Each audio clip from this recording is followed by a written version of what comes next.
بسم الله الرحمن الرحيم الحمد لله رب العالمين والصلاة والسلام على أشرف الأنبياء والمرسلين سيدنا محمد وعلى آله وصحبه أجمعين. Alhamdulillah, we begin our lesson by praising Allah subhanahu wa ta'ala for this opportunity, and then Allah bless us with to continue our lessons in the Sullam of Al-Imam Al-Akhdari. And we pray that Allah subhanahu wa ta'ala bless us any with the understanding. May Allah make it easy any upon us, inshallah, and make any this gathering any a reason, or this lesson any a reason where our prayers any answered. And may Allah subhanahu wa ta'ala bless us any with husnul khatima. Ameen ya Rabbal Alameen. So before we go on into our lesson in Sullam, last week we were speaking about some differences amongst our ulama pertaining to learning and this field of knowledge. So the author spoke about Al-Imam Al-Nawawi and Al-Imam Ibn Salah, that it is narrated that they mentioned that it is not permissible.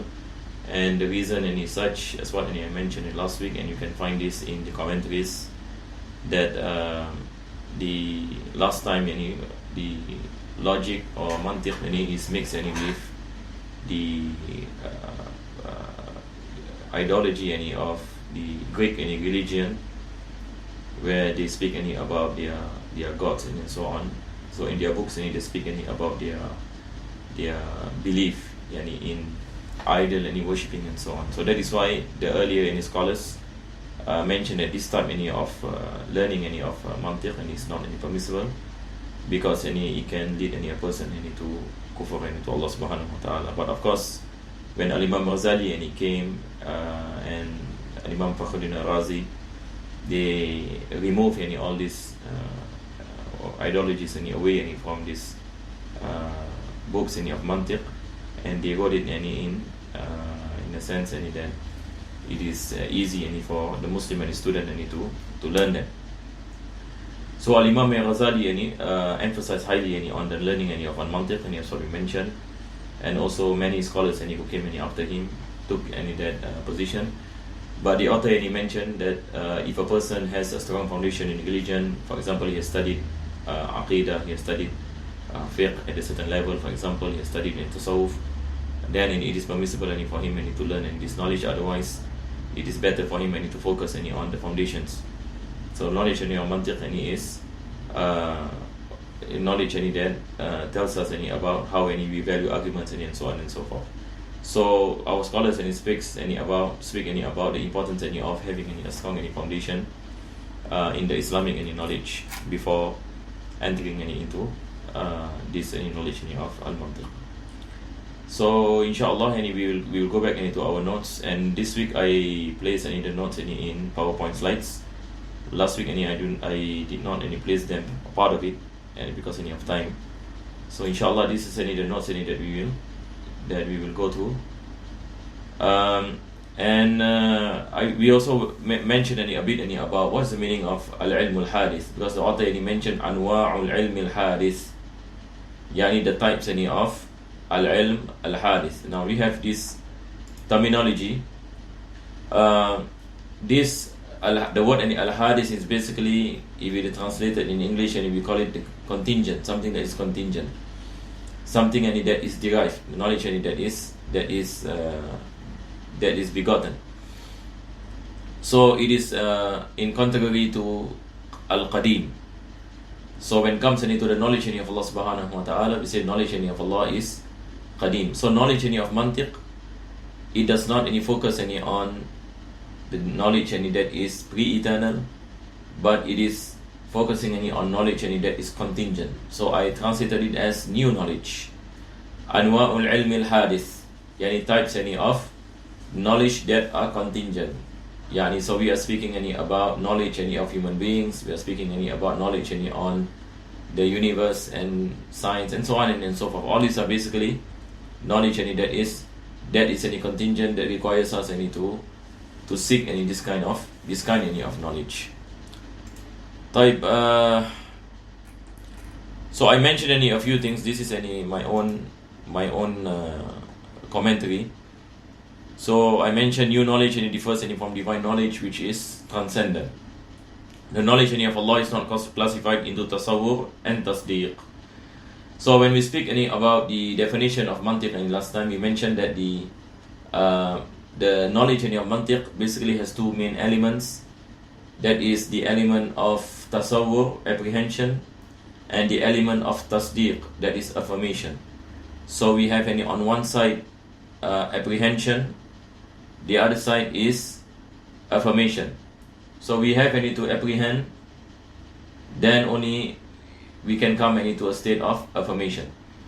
But the knowledge of Allah subhanahu wa ta'ala is not classified as tasawwur and tasdeeq, because tasawwur and tasdeeq, it is a type of knowledge that is contingent.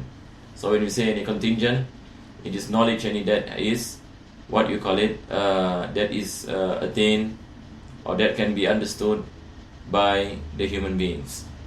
So the knowledge of Allah is not classified into tasawwur and tasdeeq, not universal, nor particular. We cannot only be saying that the knowledge of Allah is universal or the knowledge of Allah is particular. But the knowledge of Allah subhanahu wa ta'ala, in Aqidah we say, knowledge of Allah subhanahu wa ta'ala is sifatun azaliyatun tankashifu biha jami'ul mawjudati wal ma'dumat. Yani knowledge of Allah is inkishaf. Yani those who study Aqidah, when you go back to the definition of al-ilm, yani ilm that is qadim, it is inkishaf.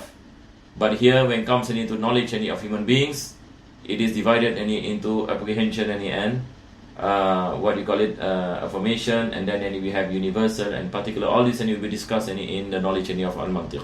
So basically the knowledge of Mantiq does not speak about knowledge of Allah subhanahu wa ta'ala. That is in the chapter of, that is in the field of Aqidah.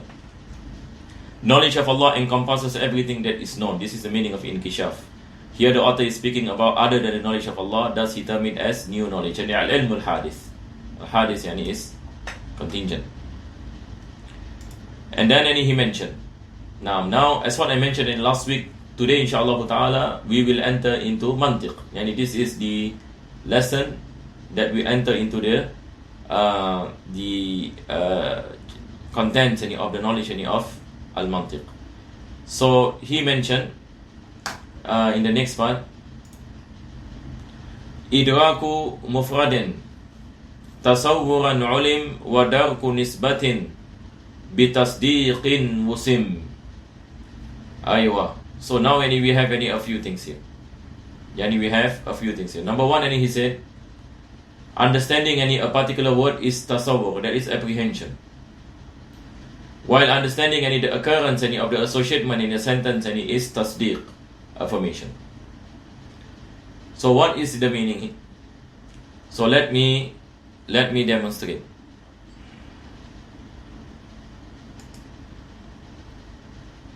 What I will do is I will just demonstrate a simple sentence.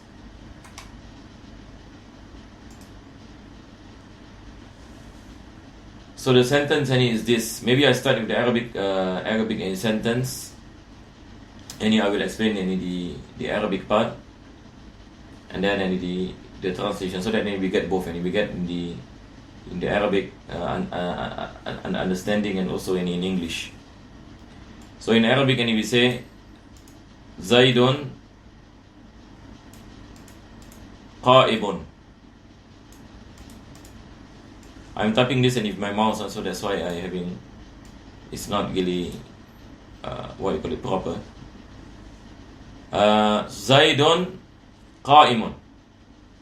So in Arabic, we have this, we call it the mubtada. In English, we call it the subject. So this is a sentence, correct? No? Zaidun qa'imun. This is the khabar. In English, we call it the predicate. So when we translate in English, we say Zaid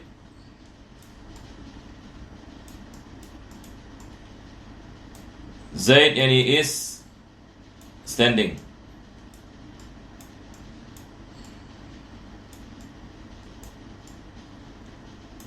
Okay. So we have the subject,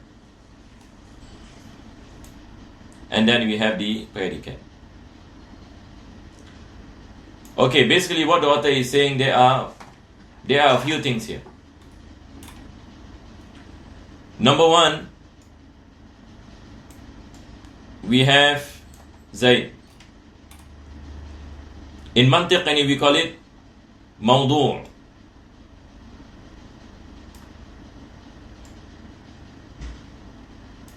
Mawdu', this dot, Mawdu'. The predicate, and we call it Mahmul. So you need to get yourself one.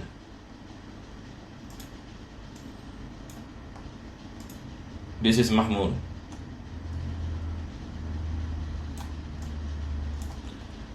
So in Mantiq, we say this is Mawdu' and this is Mahmul. And then we have something that is binding between the Mawdu' and the Mahmul. Yani now what we are doing, we are associating the act of standing to Zayd, correct or not? When I say Zayd is standing, I am associating the act of standing to Zayd. So there is a bind here. There is a bind here. In Arabic, we call it nisbah. Nisbah. So how many we have now? Nisbatun.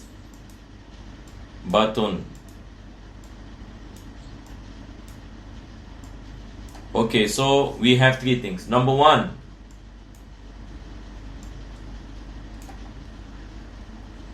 we have the number one, and it is Zayd, which is the Mawdu'. Number two, we have the Mahmul, is standing.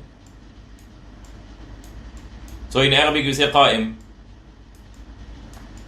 is standing. Number three, we have what?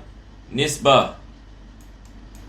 Nisbah, yani we can translate as associatement. Nisbah, associatement. And then we have number four. It's also mentioned by the author if you look at the Matan of Sullam.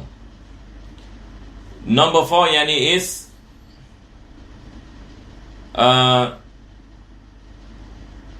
the occurrence. I will give example later. Occurrence. Okay, so we have four things here. Number one, number two, number three, number four.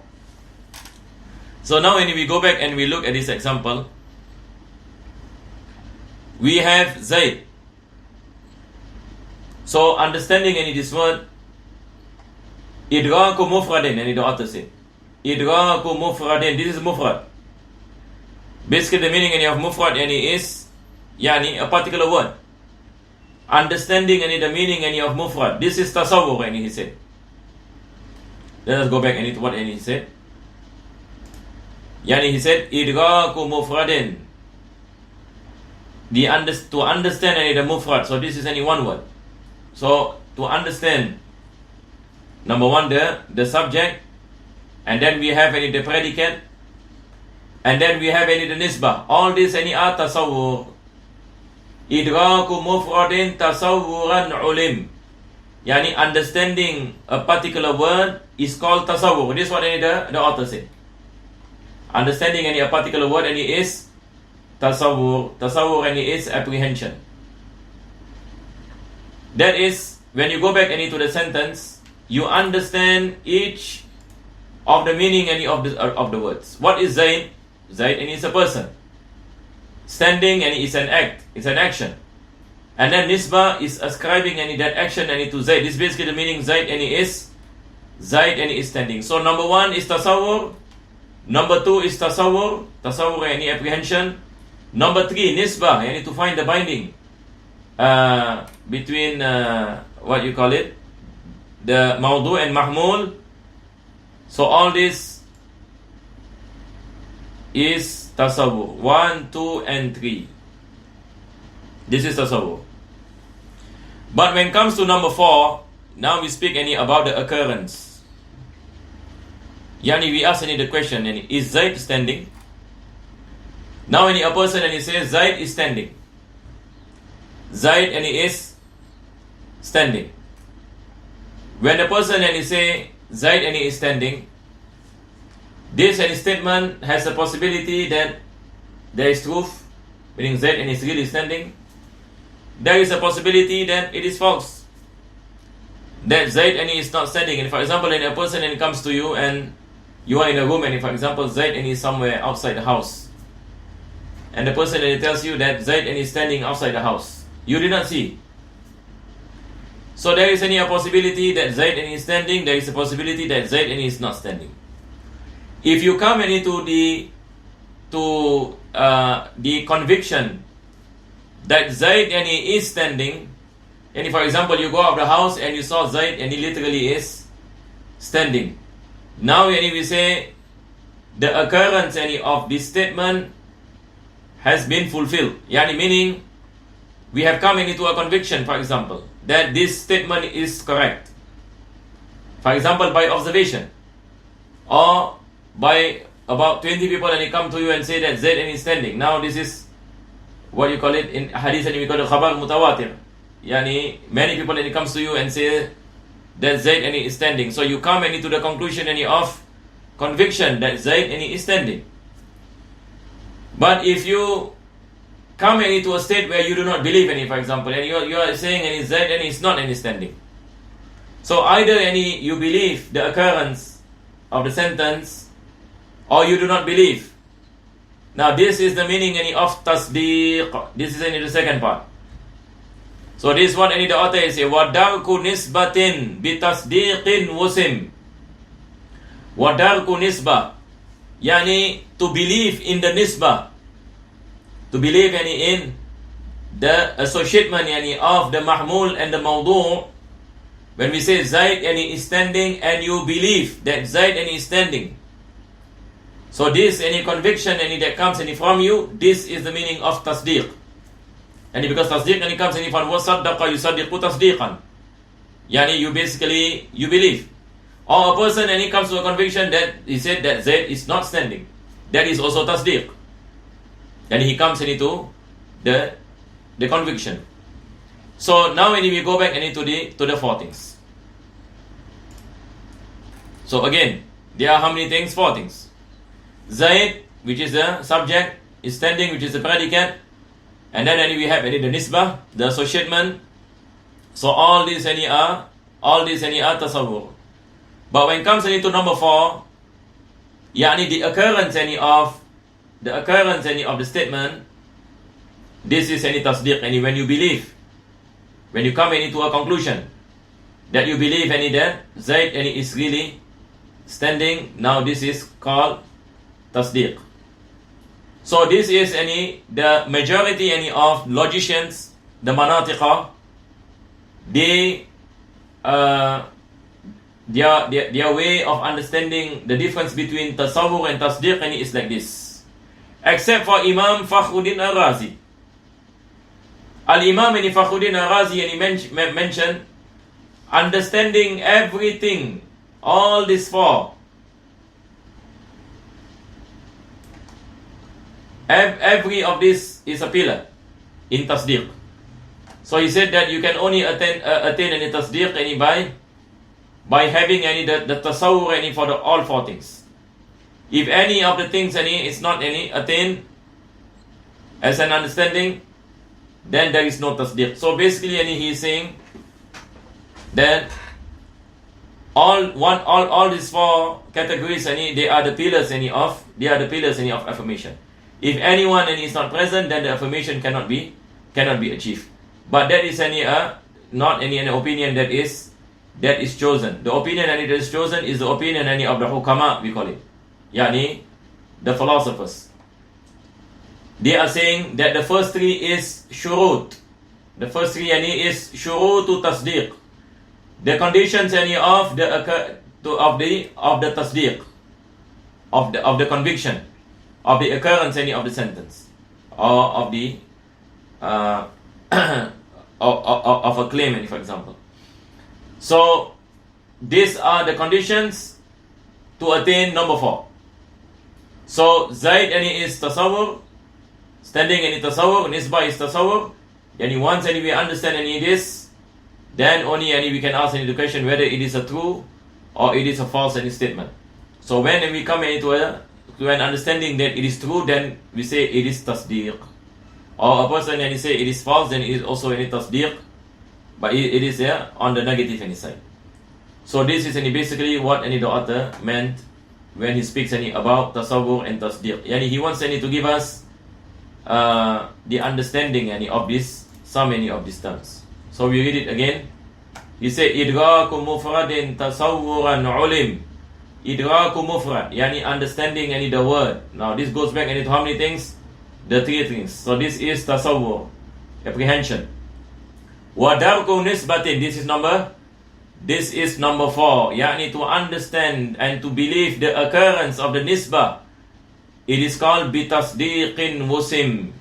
It is mentioned yani as the tasdiq. So this is any the difference any between tasawwur and tasdiq. So tasawwur any is understanding the words and the association any of this subject and predicate. Tasdiq any comes any to the state where we come any to a belief, or we come any to a conviction that it is true or it is not true. So this basically some many of the notes any that I type. So I say a mufrad and it's a word that does not carry any ruling. This definition of mufrad, and it's basically a word. The author began by explaining the difference of tasawwur and tasdeeq. Understanding the mufrad, a word is a form of apprehension, whereas tasdeeq is to believe in the occurrence of what was associated with that word in the sentence. Concluding the occurrence or non-occurrence of the associated and is known as affirmation, tasdeeq, by the scholars of Mantiq. Knowledge which is qadim is the opposite of new knowledge. New knowledge is divided into apprehension and affirmation, and both of them are divided into daruri and nadari, yani simple knowledge and cognitive knowledge. Understanding the mufrad singular noun is apprehension. Understanding the occurrence of the association is any affirmation, any as what we mentioned. So this is any example earlier we gave. Zaid and is standing. The sentence consists of 4 types of apprehension. Number 1, apprehending the subject which is Zaid. Number 2, apprehending the predicate which is standing. Number 3, apprehending the association which is ascribing the act of standing to Zaid. And then we have apprehending the occurrence any of the action, that is affirmation. The first 3 are the conditions of affirmation, that is the madhab of the hukama, while Imam Razi mentioned that affirmation is apprehending all the 4 above. The author is inclined to the madhab of hukama. So Al-Imam Al-Akhdari, he is inclined any to the madhab any of the Al-Hukama. Yani Al-Hukama, yani if you translate, yani it can mean any the philosophers any in general. So I hope any it is clear any inshallah. Now any we go on any to the next one. He said وَقُدِّمَ الْأَوَّلُ عِنْدَ الْوَضْعِ لِأَنَّهُ مُقَدَّمٌ بِالطَّبْعِ. The first, that is apprehension, is always discussed first before affirmation. So this is a principle. Whenever we are looking at sentences, we always have to look at the apprehension before affirmation. Affirmation and it can only come after apprehension, not any the otherwise. Because initially we need to understand the meaning any of the sentence. And in understanding any the meaning of the sentence, we have to understand every single word that is mentioned any in the sentence. So naturally, as what the author mentioned, naturally we are able to come to a state of affirmation only after we have apprehend the content of that any information. So this basically what the author is saying, وَقُدِّمَ الْأَوَّلُ عِنْدَ الْوَضْعِ. The apprehension is always discussed first before affirmation. لِأَنَّهُ مُقَدَّمٌ بِالطَّبْعِ. Because of the fact that it is always started off first in usage, and it is a condition to understand to understand apprehension. Yani before any affirmation, we always have to understand the words that make up the sentence. Now this basically what he's saying. I think there is no issue, easy for us to understand. So this is the beginning of the lesson in Mantiq, understanding words, understanding sentences, understanding associatements, and then when it comes to whether it is true or false, then we are in need of evidences, and when it comes to evidences, then we speak about syllogism and qiyas later on. So this basically the author is giving us a bit of a foundation, bit by bit, until we reach the main topics. So we have to be familiarized with some of these terminologies. Now he said knowledge which is al-hadith is divided into daruri and nadari. So he said one nadari mahtaja lit-ta'ammuli wa aksuhu huwa daruriyu al-jali. Yani he mentioned that knowledge also is divided into two categories. So number one, we have knowledge that is nadari. So I translated as cognitive knowledge. Is something that requires contemplation. So knowledge that is nadari, it requires thinking. Yani, for example, if we say, for example, the world, the universe is contingent. Yani if a person is in doubt, and we're saying that the world is contingent. A person say, how does the world is contingent? How do we understand the contingency of the world? So we say to him that one of the reason that we can understand that the world is contingent is the fact that it is subjected to change. So anything that is subjected to change is contingent, because it ceases to exist at a certain time and exists at a certain time. So this requires some contemplation. This is nadari. But for example, if I say that the sky is above me and the earth is below me, now this is daruri, this is the opposite. Knowledge that is not in need of contemplation, because of the clearness of the meaning. Because of the clearness of the meaning. Like for example, we understand that we are in existence. This is naturally, we understand. 1 plus 1 equals to 2. This is daruri. Or half of 2 is 1. This is daruri. But when it comes to nadari, for example, we say 1 times 80 divided by 4 plus 10 divided by 2 plus 4. All this, if you given this kind of sum, mathematical sum, now you are in need to sit down and to slowly solve the equation. Now this is nadari. It requires thinking, it requires contemplation. So basically the author is saying that knowledge is divided into two parts. We have knowledge that is simple, which is daruri, that can be understood easily without any contemplation. And then we have knowledge that is nadari, that requires contemplation. Now this is basically what he is saying. And then I wrote down a few things. These are some of the notes I did last time when I teach, when I taught Sullam I think 2 years ago. So I wrote some notes and gave to the students. So these are the examples. So let us look at this example. Simple apprehension, and this is knowledge that is daruri. That 1 is half of 2. Concepts of fire and water. That fire is hot, water is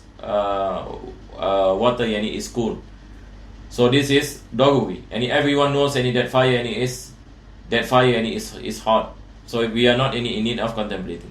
Cognitive apprehension is half of 1/6 of 12. Concept of invisible and spirits, jinn and the soul. So all these are cognitive apprehension, and it requires study. It requires contemplation. Example of simple affirmation: understanding the association of 1 equals to half of 2, fire is hot and ice is cold. Examples of cognitive affirmation: understanding the association of 1 equals to 1/6 of 12. So this is cognitive, and you require some time to digest. the universe is created, yani contingent. That's what we mentioned. It is called cognitive affirmation. This is an example of cognitive affirmation. Understanding the association of 1 equals to 1/6. So here what I did was I mentioned simple apprehension and simple affirmation. Then we have cognitive apprehension and cognitive affirmation. So when we spoke about apprehension and affirmation, we have understood the meaning of apprehension, understanding a particular word, and then affirmation is to come into a state of belief about the occurrence of the what is being said in a particular concept or particular sentence. And then we have the simple, which is daruri, knowledge that is daruri, and knowledge that is cognitive. So let us go back and look at some of these examples. So we do it slowly. When we speak about simple apprehension, this is tasawwur that is daruri. Tasawwur that is daruri. 1 is half of 2. Concept of fire and water. And then we have cognitive apprehension, yani cognitive, but it is in a form of apprehension. That one is half of 1/6 of 12. This is an example of cognitive apprehension. And then we have the example of simple affirmation. Now I need to speak about affirmation. Understanding the association of 1 equals to half of 2. So when we look at the sentence 1 equals to half of 2, we come into a state of affirmation that we believe that this is true. Now this is tasdiq daruri. Tasdiq that is daruri. And then we have cognitive affirmation. Tasdiq that is nadari, understanding the association of 1 equals to 1/6 of 12. This is an example of cognitive affirmation. So how many things we have now? We have tasawwur daruri, tasawwur tasdiqi, and then we have tasdiq daruri and tasdiq nadari. So these are the 4 things that we have learned about the difference between nadari and daruri, and the difference between tasawwur and tasdiq. So every part of tasawwur is broken up into two parts. We have the daruri and we have nadari. Likewise, pertaining to tasdiq, we have daruri, apprehension or simple affirmation. Al-jali meaning something that is clear in apparent in meaning. It doesn't require us to think much.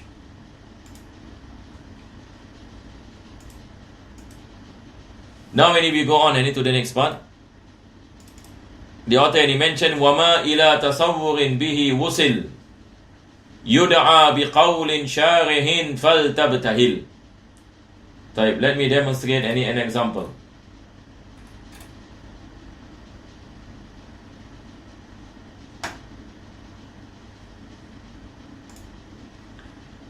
So we go back into our whiteboard.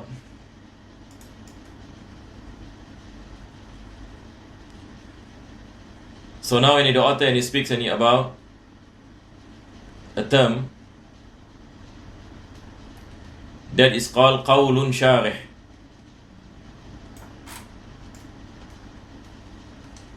So let me give you an example.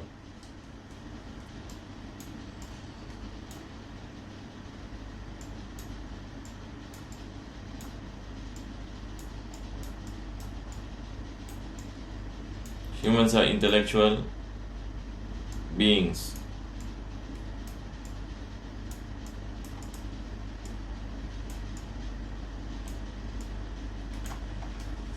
So now we have this subject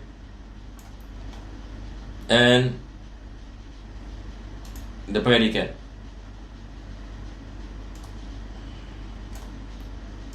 So again, as what we mentioned, this goes back into tasawwur. Yani we have the subject and we have the predicate, and then we have the nisbah.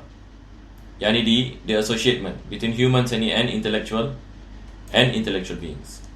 This kind of tasawwur, where the predicate explain the definition of the subject, explains any the definition, that an expression that reaches the objectives of apprehension. And why we say objective of apprehension? Because apprehension is about understanding meaning. So when you have a sentence that explains the meaning of a particular word in detail, in terms of the essence, and also the difference between what is mentioned and the other things that is within its class. So now when it explains, so this is called yud'a biqawlin sharih. It is called like a complete sentence. I translate it as a qawlun sharih, and it is a complete sentence where the understanding of that particular word is achieved. So this is, we call it the definition. So this is another chapter in Mantiq that we will learn. How are we able to differentiate between a good definition from a bad definition? So definitions are one of the purpose of learning the chapter of tasawwur is to understand definition. That is why after this, inshallah ta'ala, we will enter into the chapter of learning about how to make the proper definition. Because in order for us to understand fully about a particular word, we have to go back to the proper definition. So the knowledge of Mantiq gives a lot of emphasis and importance to understand any definition, because by understanding any definition, you will not make a mistake in understanding the subject. So this is a type of tasawwur that is called qawlun sharih. So it gives you the proper understanding or the proper tasawwur of a particular word. And then he mentioned wama litasdiqin bihi tuwassila. In the next part, he said, now when he speaks about tasdiq, so when he speaks about tasawwur, he speaks about the objective of tasawwur, and that is definition, qawlun sharih, and to understand definitions basically. Then he said wama litasdiqin bihi tuwassila, and anything that reaches the level of affirmation bihujjatin yu'rafu 'inda al-uqala is called hujjah, evidence, by the scholars of Mantiq. For example, when we are able to come to a state of affirmation. For example, if a person you tell a person, for example, the world is contingent. The world is contingent. And this person asks you, for example, what is the hujjah? What is the evidence? So we say everything that is subjected to change is contingent. Everything that is subjected to change is contingent. So contingent meaning it accepts non-existence and existence. So when it changed, before it was non-existence, now it is in existence. Or before it is in existence, then it is non-existence. Like for example, this is what we spoke in Aqidah, in Aqidah Sanusiyah. This is moving, correct or not? Movement is, we call it an accident, and it is contingent. Now it is in still mode, stillness. So the movement is not in existence now. Now it is in stillness, correct or not? There is no movement. So movement is non-existence. When I do this, now movement comes back into existence. So this is an example, we say earlier on it was non-existent, now it is in existence. Earlier on it was still, now it is moving. Or earlier on it is moving, now it is still. So earlier on it is not in existence, then it comes into existence. So this type of being is contingent. Because if it is pre-eternal or eternal, it cannot change. So when we say, for example, anything that is subjected any to change is contingent. So now we say the universe is changing. Yani now people believe that the universe is expanding. Correct or not?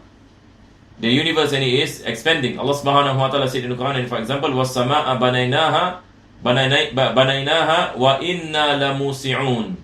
And we are constantly expanding the universe. So now any scientists by observation they can observe with conviction that the universe is expanding.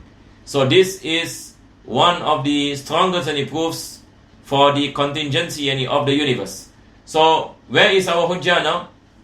Now we say the universe, we say for example, anything that is subjected to change is contingent. This is the first premise. The universe is subjected to change.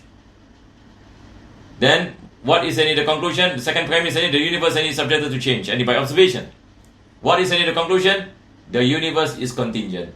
So here we use a kind of syllogism as a proof to prove that the universe is indeed contingent. So we can come into tasdeeq by the presence of evidences, by the presence of the hujjah. So this is what the author is saying, وَمَا لِتَصْدِيقٍ بِهِ تُوَصِّلَ بِحُجَّةٍ يُعْرَفُ. Yani anything that reaches the level of affirmation is called hujjah, evidence by the scholars of Mantiq. It is by evidences that brings us towards belief, towards tasdeeq, that we affirm that this particular sentence is correct. So inshallah we will stop here because of time. Next week inshallah we will enter into the next chapter, that is Anwa'u Dalalatil Wad'iyyah. Anwa'u Dalalatil Wad'iyyah. We will speak about formulative significations.